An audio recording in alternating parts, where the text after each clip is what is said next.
Show me your moves! Do you know those games that are so hard that you feel like they're hitting you in the face time and time again? That game that reminds you that you are a mere mortal and that your life will end someday because you're not capable of overcoming all sorts of death? Do you know those kinds of games? Well, because today I'm going to talk about one of them, F-Zero GX. F-Zero GX is considered to be one of the hardest games of the GameCube. And it's not in vain. It's a racing game so fast that if you mess up for even a tenth of a second, you can die.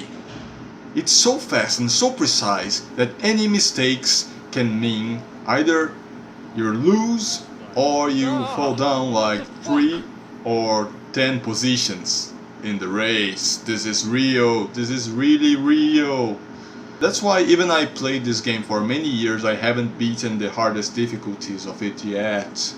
Yes. This game was released in 2003.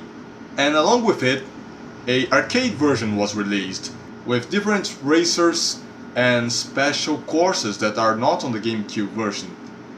But if you take a memory card to one of those arcades, a memory card that has F-Zero GX on it to those arcades, and plug it there, you will get the pilots and levels. I had access to one of those arcades, but it was a Japanese machine, so I think it was not compatible and I lost this opportunity. And to this day I believe that's one of the most beautiful games of that generation. How do you play? You press A to accelerate, B to brake, but you're never going to use the brake if you don't want to lose the race. Seriously, don't use the brake, it's useless. And you press Y to boost, you press X, and while the X button is pressed, when you press sideways, your car will do a tackle sideways. If you hit someone with that, they will lose health and you may kill them, which may restore a bit of your health. You press Z and then sideways, your car will spin, but it will also lose a lot of speed and control. It's a spin attack, it deals way more damage than the side tackle and it heals you way more when you hit someone, but it's a risky move and I don't use it very often. Of course, you turn with the control stick. You can just glide gently to one side or the other by pressing L or R, which can be combined to the turning of the stick. If you press both L and R at the same time and turn, you will make a steeper turn, which is very useful sometimes. This game is not only hard, it is badass. Why? Because your boost gauge and your health gauge are one of the same. That means if you boost a lot, you will become endangered. You can die by boosting too much and then just touching anything. That's why this game tests your boldness, your determination. It gets you in the edge of your seat because sometimes you really need that advantage that you will get by boosting, but by doing so you will be near the brink of death. Man, you've gotta make hard choices in this game. And I'm not even talking about the split-second turns that you have to do like 1,000 times per minute. Strategy is essential in this game. You see, you've got to know the tracks really well. You've got those boosts on the floor and you have to know where they are in order to pass through them and don't lose them, because if you lose one or two of those yellow boosts, the enemies will gain on you a huge advantage. Missing just one of them leaves you really unsettled, because you know that any mistakes in the master and the expert classes means you're in trouble.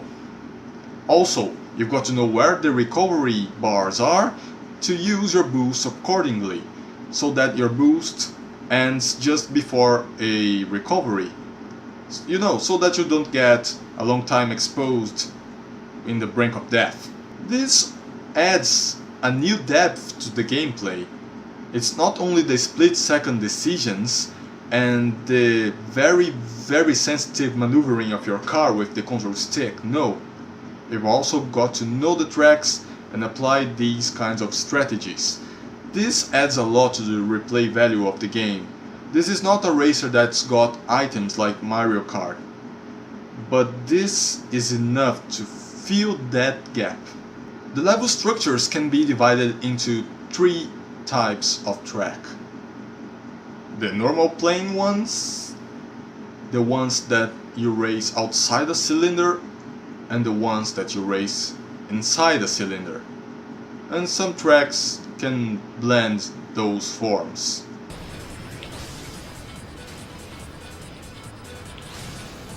Let's talk about the game modes. You've got the Grand Prix, you've got 4 cups to select, each one of them with 5 races, and to this day I never beat all of them in first place on Masterclass. I only did it in Expert and below. That's how hard it is. I played a lot, believe me.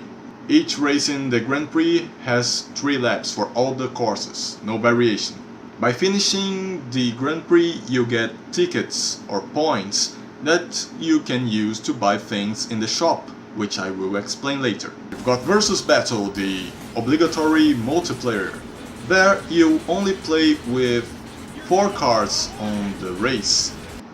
When you play single player you can play with a total of 30 racers. 30 racers, that's a lot. But in Versus you can only do 4. For some reason the video game needs to save processing, and that's not the only way it saves processing in that mode, because some levels lose parts, graphic parts only, not interactive ones. But it feels like they really needed extra processing in that mode.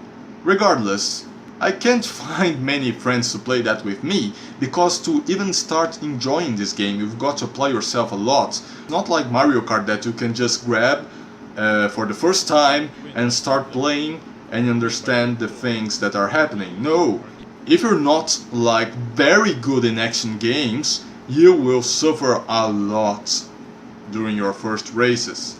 And because of that I don't have many friends I can play this with. So, but you only get 4 cars, no matter if they are human or CPU, only 4 cars per race in Versus mode.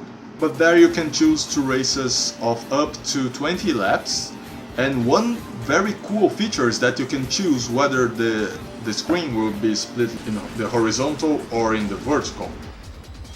Well, then you've got the time attack, which is very basic. You make your time records, which create ghosts, then you can race your ghosts later. The practice mode gets you to play alone, single player, against any number of CPUs you want, up to 29, which totals 30 racers on the track with you. Then you can choose up to 20 laps or infinite laps, which is the free run. One of the coolest features of the game, the story mode. In story mode you play several chapters with Captain Falcon only. It's a story about Captain Falcon. Each chapter's got a cool opening cinematic and a cool closing cinematic as well. The best thing in this mode is that not all challenges are straight up races. Some are very different challenges, like surviving without hitting walls, or my favorite, which is escaping a exploding plant, so you have to optimize your boosts and don't hit the walls that are closing in on you. The first one is very cool too. You've got to collect capsules and finish the race within 60 seconds. It's very fun, it's a very fun mode. And if you finish the missions in very hard, you can unlock F-Zero AX characters. That's why I only unlocked like 2 of them, because the missions are so hard that I only managed to do the very hard in the first one and in another one, maybe the second, I don't know. In this game you can save your races replays, store them on your memory cards, and then watch them on several angles. I love this. Sometimes, you know those times when something incredible happens and you have to record it to see later? this game allows you to. Very good. In that era that was not common. Now one of the richest options to mess with is the customize. Oh, in the customize menu you use those tickets I said that you earn by playing the Grand Prix. What do you buy with tickets? You buy story mode chapters, you buy pilots, you buy custom parts for a car, because you can create your cars by combining those parts. It's very nice, you can even color them any color you want. And their status will change as well.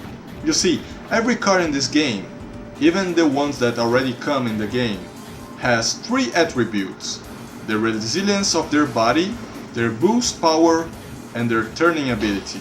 All of them are ranked A through E.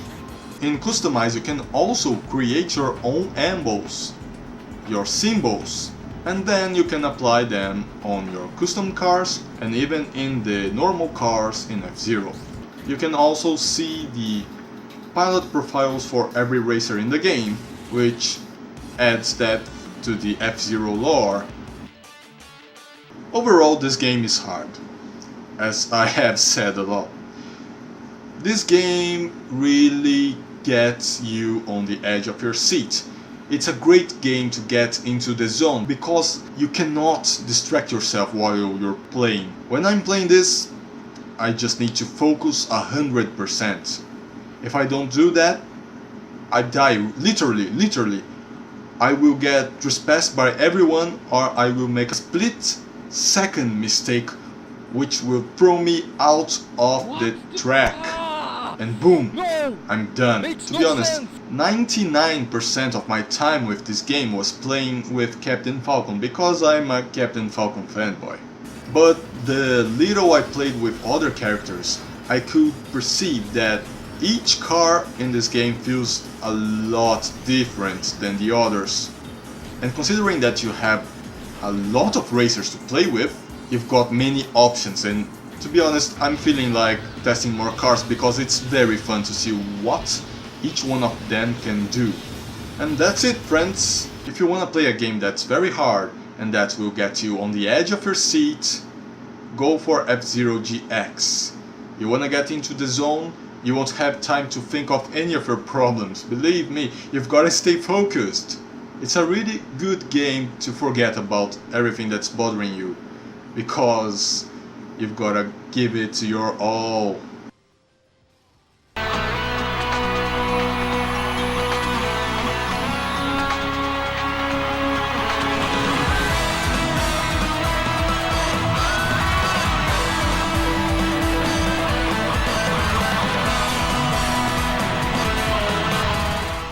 Remember, we are the gaming generation.